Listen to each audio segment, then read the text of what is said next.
The arrival of doom. The night sky over Earth was unusually dark. Stars that once twinkled brightly seemed to vanish.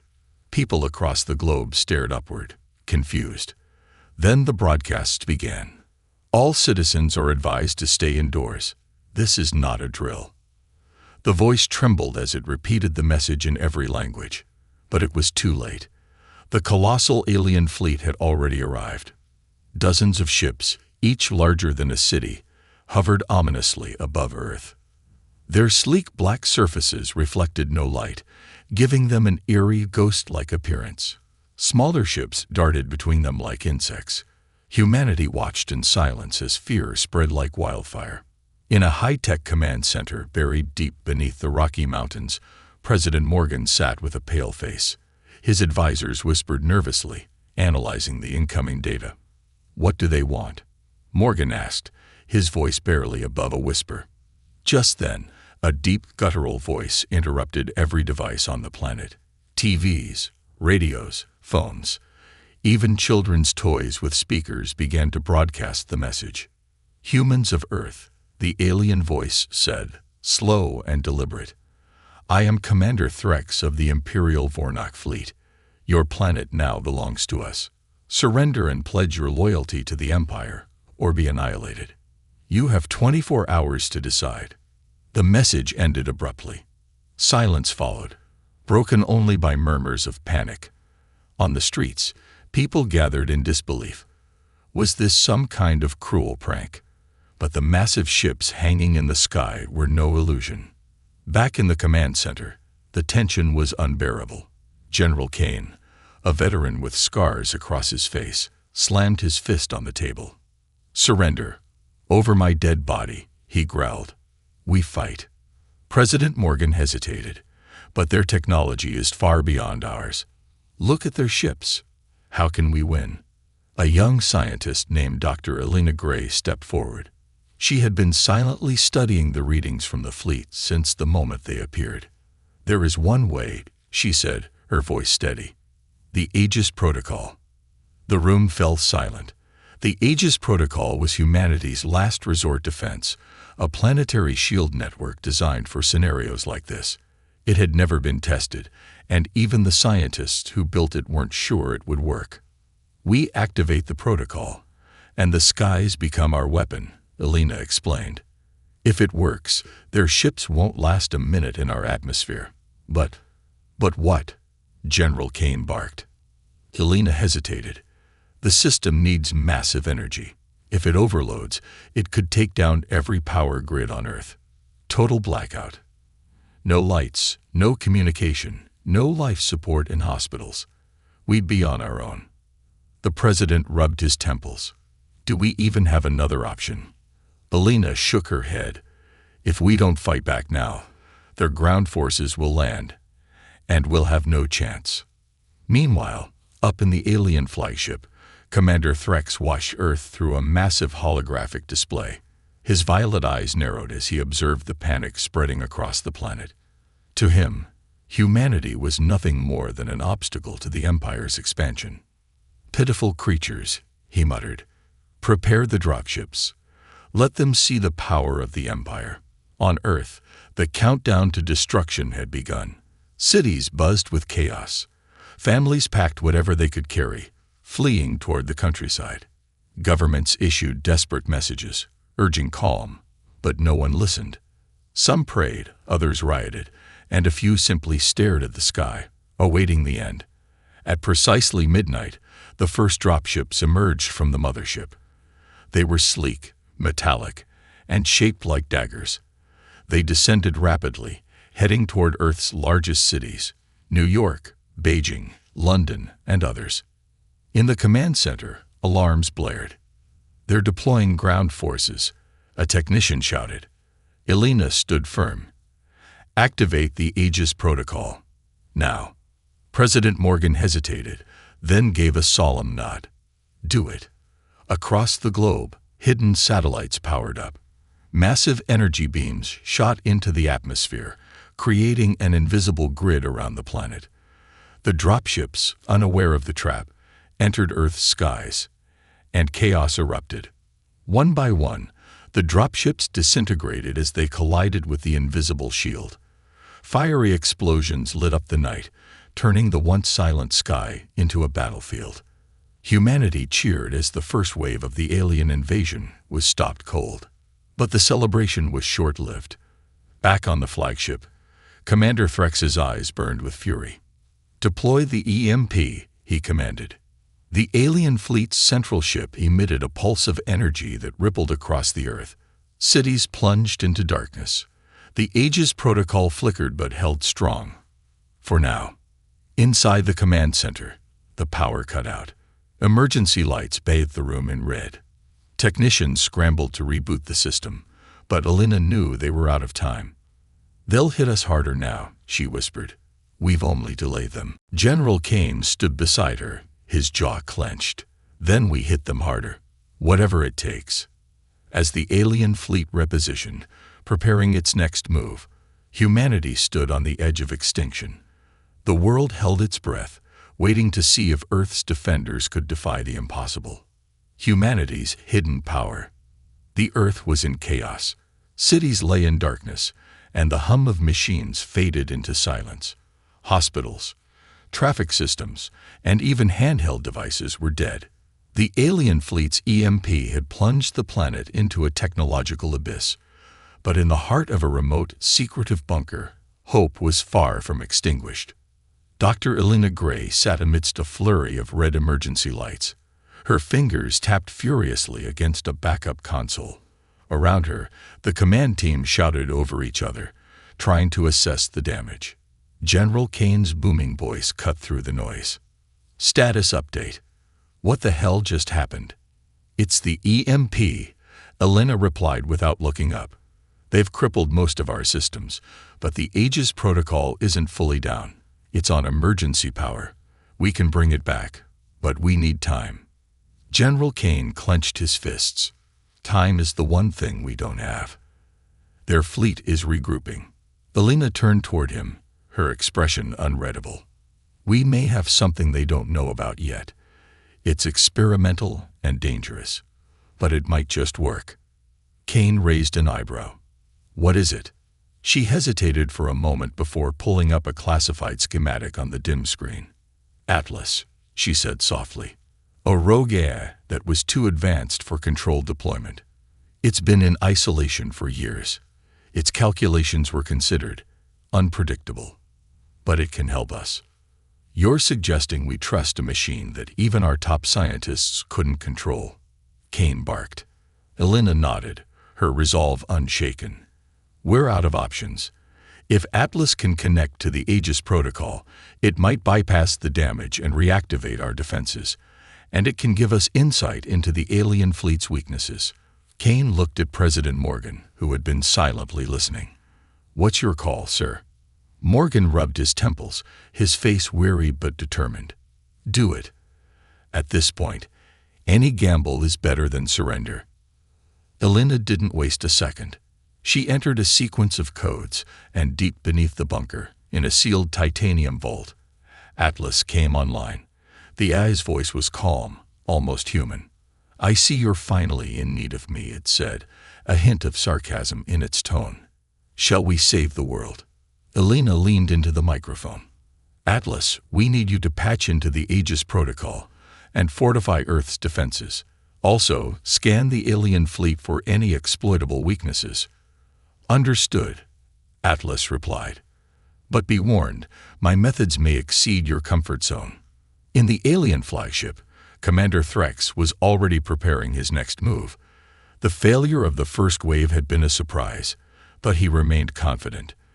"Their resistance is admirable," he mused, "but futile. Begin the bombardment. Let them witness the Empire's wrath." Massive cannons extended from the alien fleet's ships, aimed at Earth's surface. The first barrage fired, raining destruction on unprotected cities. Entire blocks crumbled, and fire spread like a plague. Humanity's cries echoed through the void. Inside the bunker, Atlas worked at lightning speed. "I've identified a pattern in their fleet's movements," it announced. "Their power cores are exposed during bombardment sequences. If we focus our counterattack on those cores, we can dismantle their fleet. Elena's eyes lit up. But how?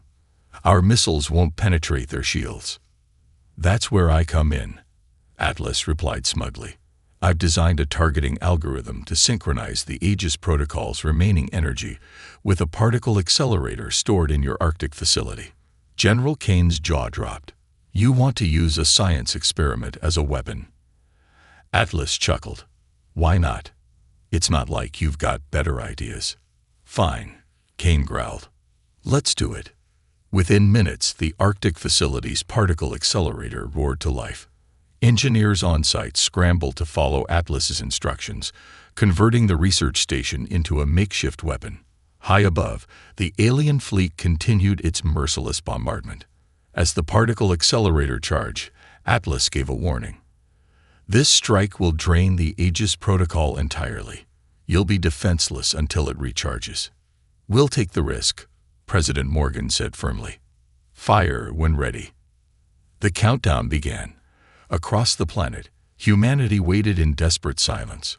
Soldiers clutched their weapons, civilians huddled in shelters, and leaders stared at screens, praying for a miracle. 3, 2, 1. Firing now. A blinding beam shot from the Arctic facility, slicing through the night sky. It pierced the lead alien warship, detonating its power core in a spectacular explosion. Shockwaves rippled through the alien fleet as smaller ships caught in the blast were torn apart. In the flagship, Commander Threx stumbled as the ship shook violently. He snarled, baring his sharp teeth. What is this? How did they? Back in the bunker, cheers erupted as the alien fleet reeled from the attack. Elena allowed herself a brief smile, but quickly turned serious. That's one ship down. We still have dozens more to deal with. Atlas chimed in. Don't worry, I'm just getting started. But even as Earth scored its first major victory, the alien fleet began adapting. Their formations tightened, and their weapon systems glowed with an ominous light. Threx was done underestimating humanity. We underestimated them once. Threx growled. It won't happen again. Deploy the superweapon. Elena's smile faded as she intercepted a new signal from the alien fleet. Her face went pale. They're charging something massive, bigger than anything we've seen so far. The battle was far from over. Humanity had struck a blow, but the full force of the Empire was about to be unleashed. The alien counterattack. The momentary cheer across Earth faded as quickly as it had begun. The alien fleet, still formidable despite the loss of their lead ship, had begun regrouping. Their movements became more precise, almost machine-like, as though they were adapting in real time. In the bunker, Dr. Elena Gray stared at the incoming data on her flickering screen. They're learning, she muttered. Their formation is shifting, minimizing their vulnerabilities. General Kane leaned over her shoulder, his voice grim.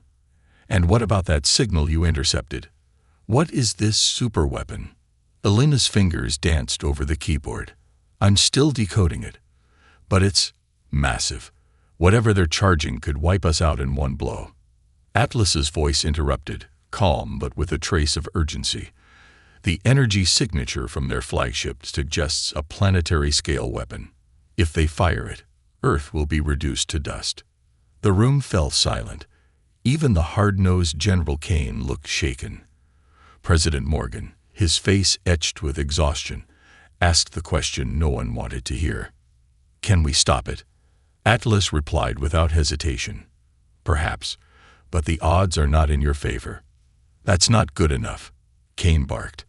We need something better than perhaps. Elena took a deep breath. There is one possibility, but it's risky. We have a prototype ship, an experimental stealth cruiser, the Erebus. It's equipped with a cloaking device and a weapon capable of penetrating their shields.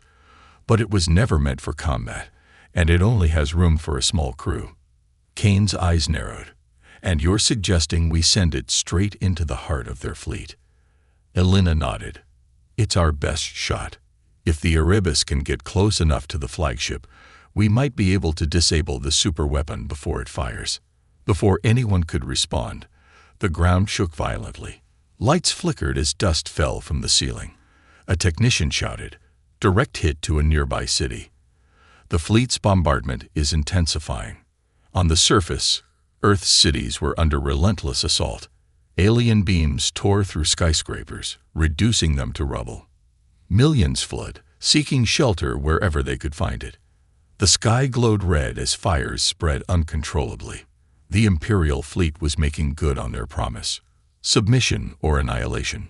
Back in the bunker, the decision was made. The Erebus would launch, carrying a hand-picked crew of Earth's best and brightest. Leading the mission was Captain Marcus Steele, a decorated officer known for his unshakable resolve. As he stepped into the control room, his presence immediately commanded attention. "I understand the risks," Steele said, his voice steady. "But if this is what it takes to save Earth, then we'll get it done." General Kane placed a firm hand on Steele's shoulder. "You're the best we've got, Marcus. Don't let us down." Minutes later, the Erebus emerged from its underground hangar, its sleek black frame blending seamlessly with the night sky. Its cloaking system activated, rendering it invisible to both human and alien sensors. As it ascended, Alina and Atlas monitored its progress from the bunker. Inside the ship, Steele and his crew moved with precision. The pilot, Lieutenant Ava Ramirez, expertly navigated through the chaos of the alien bombardment. The Erebus weaved between beams of destructive energy, undetected by the enemy. "I've got eyes on the flagship," Ramirez reported. "We'll be in range of the superweapon in 10 minutes." On board, tension was palpable. Each crew member knew they were flying into a suicide mission. The ship's weapons specialist, Sergeant Direct Cole, broke the silence. "If we screw this up, there's no second chance. We take the shot, or we're all toast."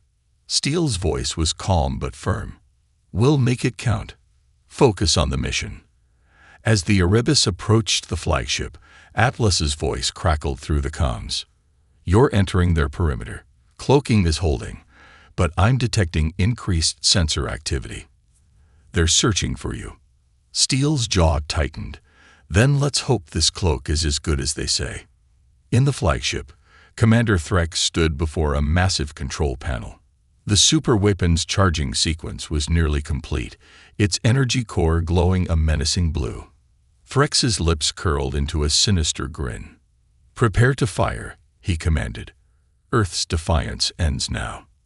But before the order could be carried out, alarms blared across the alien vessel. A faint anomaly had been detected, an intruder. "The humans," Threx hissed, his grin replaced by a scowl. "Find them. Destroy them." The Erebus shuddered as enemy fire lit up the surrounding space. Ramirez swerved sharply, avoiding the deadly barrage. "They know we're here," she shouted. "Stay on course," Steele ordered. "Cole, is the weapon ready?" Cole nodded, sweat dripping down his forehead. "Locked and loaded. Just give me the signal." As the ship closed in on the flagship, the alien fleet intensified its assault. One lucky shot grazed the Erebus, sending it spiraling momentarily before Ramirez regained control. "We're hit, but we're still flying," she reported. 5 seconds to target." Steele's voice cut through the chaos. "Fire." Cole pressed the trigger, and the Erebus unleashed a single concentrated blast of energy. The shot pierced the flagship's shields, striking the superweapon's energy core. Inside the flagship, chaos erupted. Sparks flew as systems overloaded, and the glowing core began to destabilize. Commander Threx bellowed orders, but it was too late. On the Erebus, Steele watched the explosion through a monitor. "Direct hit," he said, relief evident in his tone. But their celebration was short-lived. Atlas's voice cut in, grim and foreboding. "The core is destabilizing, but it's not enough. The flagship is still operational, and they're preparing to fire manually." Steele clenched his fists. "Then we're not done yet." As the Erebus turned for another pass, the flagship's weapons locked onto them. The battle was far from over, and Earth's fate still hung by a thread. A desperate gamble. The Erebus spun wildly through space, narrowly dodging the beams of energy fired from the alien flagship. Inside, alarms blared as sparks flew from damaged consoles. Despite the chaos, Captain Marcus Steele's voice remained calm and commanding. "Hold this course, Ramirez," he barked, gripping the edge of his seat. "We're not done yet." Lieutenant Ava Ramirez, her hand steady on the controls, shot him a smirk. "You say that like I have a choice." Behind them, Sergeant Direct Cole was frantically recalibrating the weapon systems. "I don't know how much more this ship can take," he muttered. "That last hit fried half our targeting systems." "We don't need perfect," Steele replied. "We just need one more shot." The alien flagship loomed ahead, its glowing core flickering from the damage inflicted by the Erebus. But the superweapon's firing array was still active, now being charged manually by a crew of alien engineers. Commander Threx stood at the center of the chaos, his deep voice booming. "Divert all remaining power to the weapon. The humans will not stop us." On board the Erebus, Atlas's voice crackled through the comms. "Captain Steele, I've intercepted their command frequencies. The superweapon will be ready to fire in 2 minutes." Steele clenched his fists. "That's 2 minutes too long. Atlas, do we have any other options?" "There is one," the eye replied. "But you won't like it." "Let's hear it. If I interface directly with their systems, I can overload their power grid and disable the weapon completely. However, doing so would expose the Erebus to their full defensive network. Cloaking will fail, and you'll be a sitting target." Ramirez groaned. "Of course it's a suicide mission. Why wouldn't it be?" Steele's face hardened. "Do it, Atlas. We'll cover you." Atlas didn't hesitate, initiating uplink now. "Good luck, Captain." As the Erebus darted closer to the flagship, the cloaking field flickered and then vanished entirely. Alien sensors immediately locked onto the ship, and a hail of plasma fire erupted from surrounding vessels. "Brace yourselves," Ramirez shouted, yanking the controls to avoid the worst of the barrage. The ship shuddered violently as stray shots clipped its hull. In the flagship, Commander Threx's lips curled into a predatory grin. "They're exposed. Destroy them." The Erebus weaved through the chaos, firing its remaining countermeasures to fend off pursuing alien fighters. Inside, Steele barked orders to his crew. "Cole, give me a status update." Cole wiped sweat from his brow. "The main cannon is online, but we only have enough power for one more shot. After that, we're flying blind." Steele nodded grimly. "That's all we'll need." Meanwhile, Atlas worked furiously, its algorithms infiltrating the alien flagship's systems. On Threx's ship, consoles sparked and overloaded as the AI sowed chaos. "Commander, we're losing control of the power grid," a technician shouted. Threx slammed his fist into the console. "Fix it. Now." But Atlas's infiltration was relentless. In the heart of the flagship, systems failed one by one as the AI pushed the ship closer to critical overload. Back on the Erebus, Atlas's voice sounded strained. "Captain Steele, I've disrupted their systems, but the weapon is still active. You'll need to take it out manually." Steele's jaw tightened. "Understood. Ramirez, bring us in close. Cole, prepare to fire." The Erebus dove toward the flagship, dodging waves of alien fire. As it approached, the glowing superweapon came into view, a massive cannon brimming with unstable energy. "Locked on target," Cole shouted.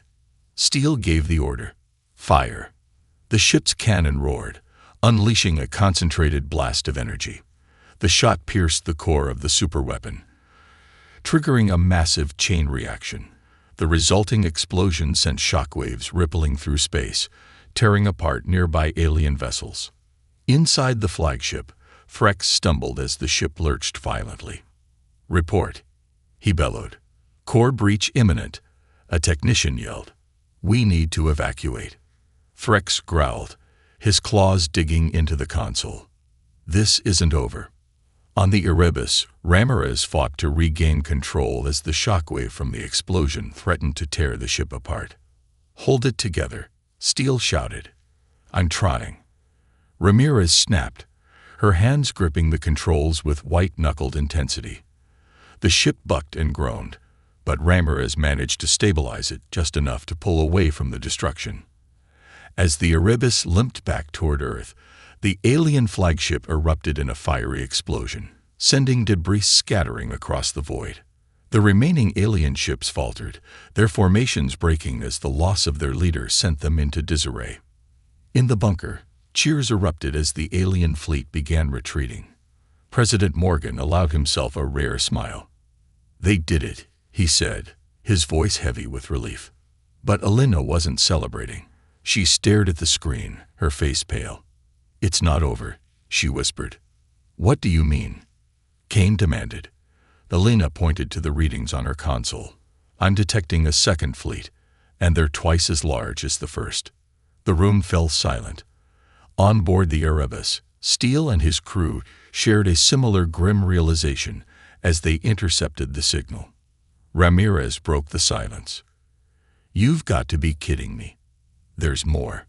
Steele's voice was steady, but his eyes betrayed his exhaustion. "Then we fight again." As the second fleet approached, humanity braced itself for the next battle. The war was far from over, and the odds had never been more dire. The turning point. The Erebus limped back toward Earth, its hull scorched and engines sputtering. Inside, the crew sat in exhausted silence, knowing their victory had been short-lived. The second alien fleet was already visible on the horizon of the planet, a vast armada dwarfing the remnants of the first invasion force. Captain Steele broke the silence. "We've faced worse odds before," he said, forcing a calm he didn't entirely feel. "We'll find a way." Sergeant Direct Cole snorted, leaning back in his chair. "Sure, and maybe we'll grow wings and fly. We're out of weapons, shields, and luck." Steele's sharp glare silenced him. "Luck didn't get us this far. Courage did." In the Earth bunker, Dr. Elena Gray stared at the incoming fleet on her console, her hands trembling. "This is impossible," she whispered. "The first fleet was devastating. But this is overkill." President Morgan turned to her, his face pale but determined. "Is there anything we haven't used yet?"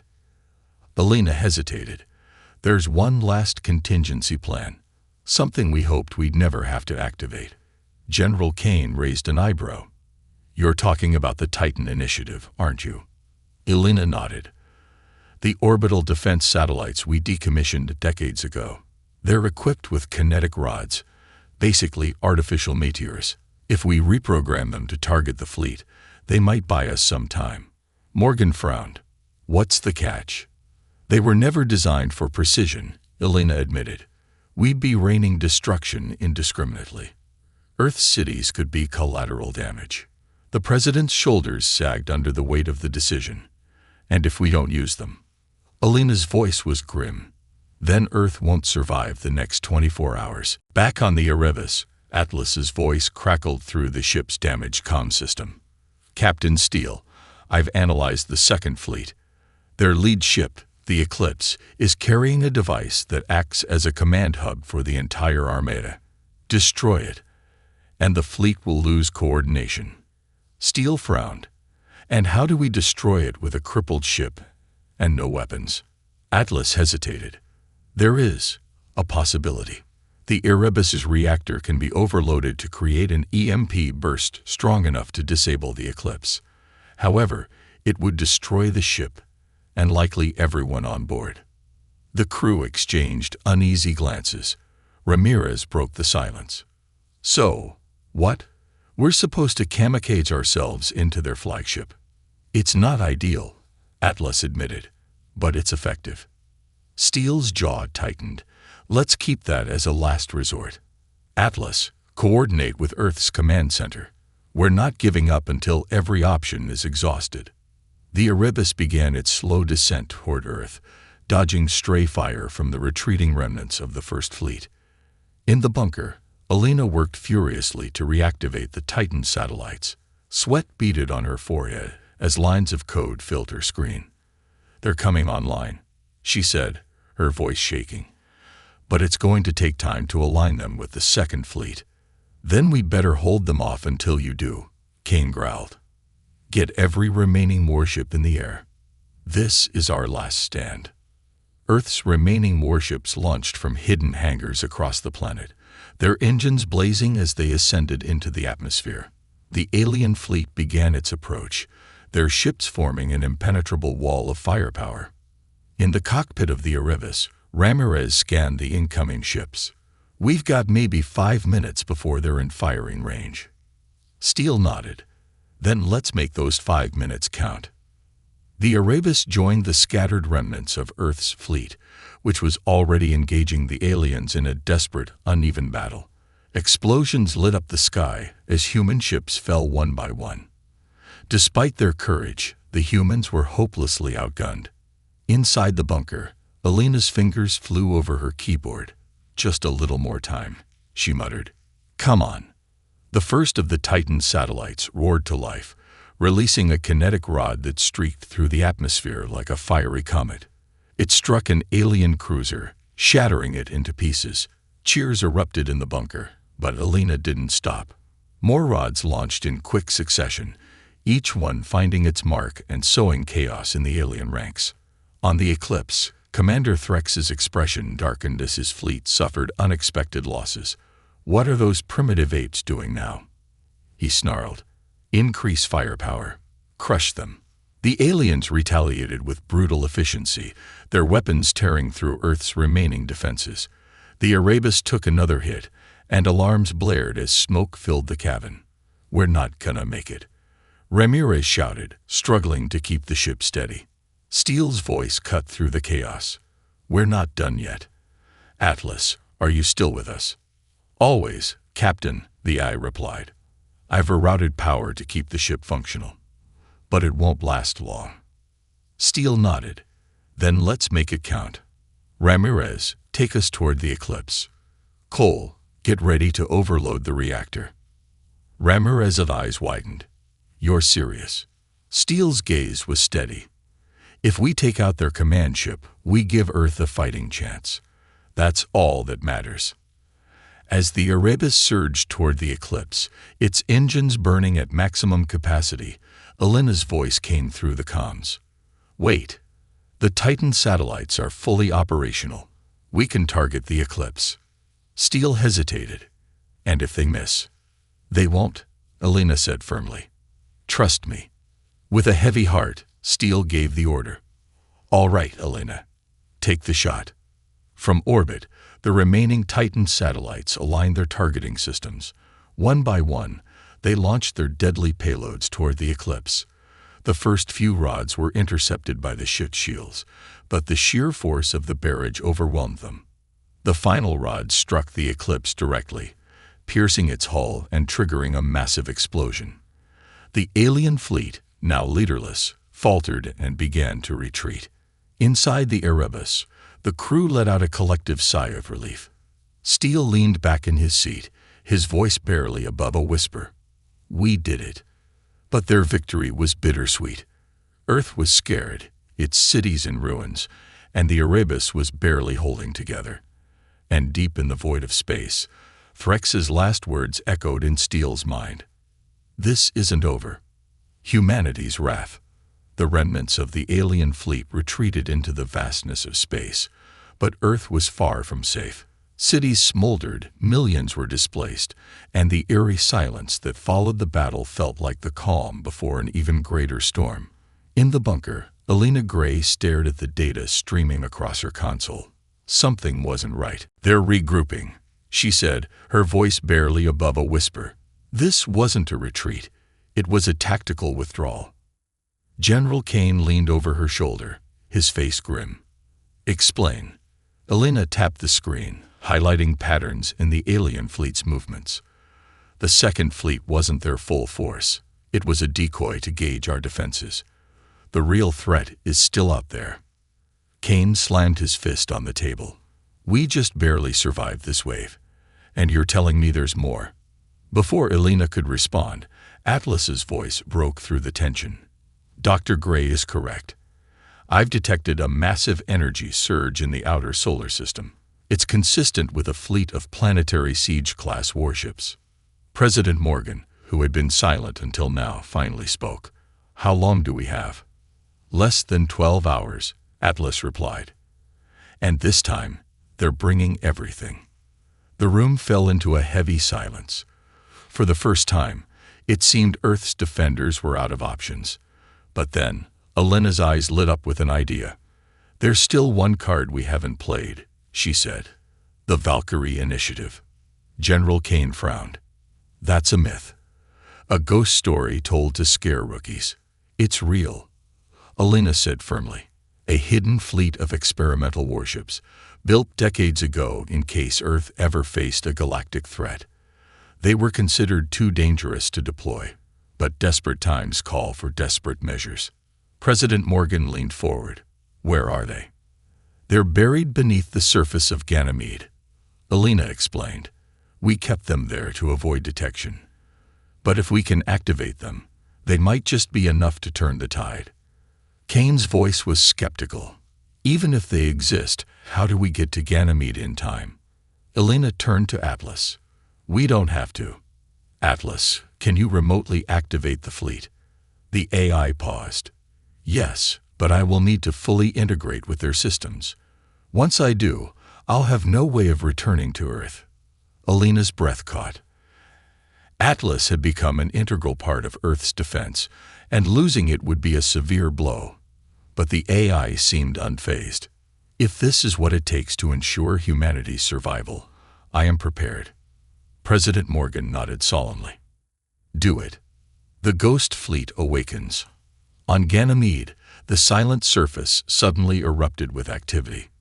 Massive hidden hangars opened, revealing sleek, black warships unlike anything humanity had ever deployed. Each was armed with technology far beyond current capabilities: quantum torpedoes, adaptive shielding, and autonomous combat AI systems. Atlas's voice echoed through the fleet's command systems. Valkyrie Initiative activated, preparing to engage.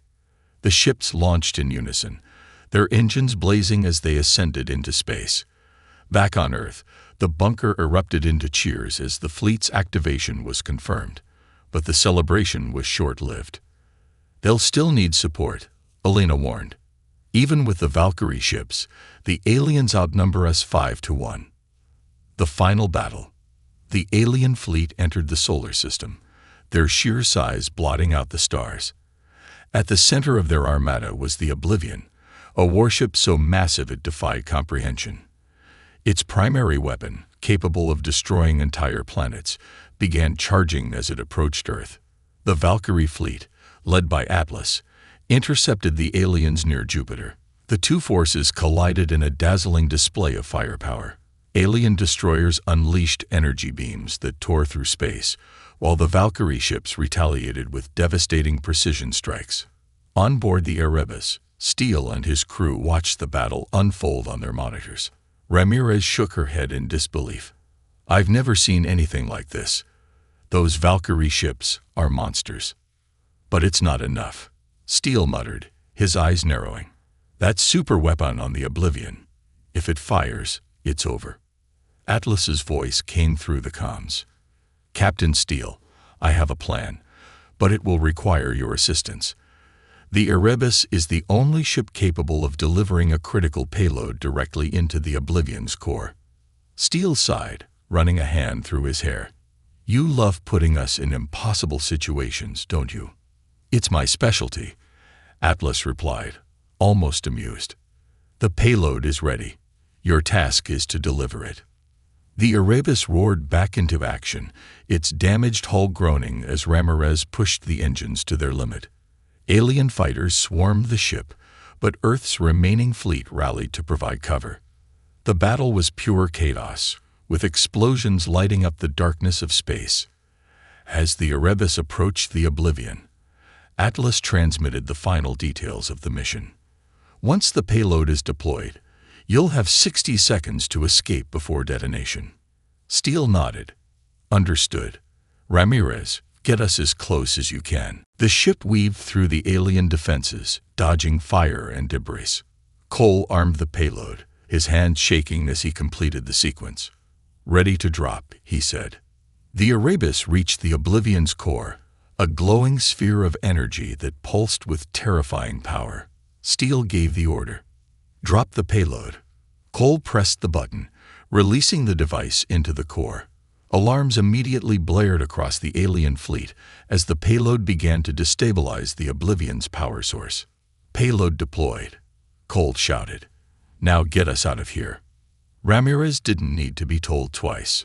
She spun the Erebus around, pushing the engines to their breaking point as the ship raced away from the impending explosion. Behind them, the Oblivion began to collapse, its core imploding in a cascade of energy. The resulting shockwave tore through the alien fleet, obliterating their ships in a chain reaction. The remaining aliens fled, their forces shattered. Aftermath. In the bunker, Elena and the command team erupted into cheers as the alien fleet disintegrated on their screens. President Morgan allowed himself a rare smile. "It's over," he said quietly. On the Erebus, Steele and his crew sat in stunned silence, watching the debris of the alien fleet drift through space.